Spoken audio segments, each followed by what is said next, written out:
bala kesunyian itu ada sesuatu yang lain.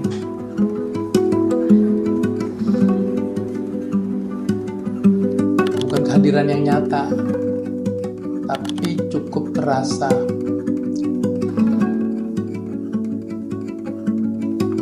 Layar ponsel yang sesekali menyala. Anjani mengirim teks. Kamu lagi di mana? Jangan lupa makan. Aku lihat buku yang kamu cari.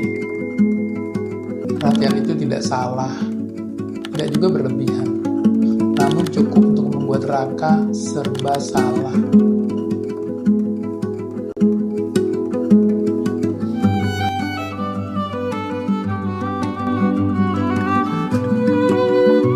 Karena ia tahu di balik kalimat-kalimat sesederhana itu ada sesuatu yang tidak diucapkan.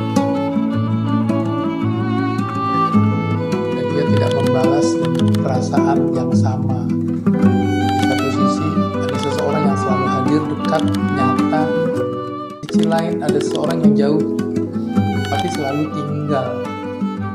Raka tidak bingung memilih, ia hanya tidak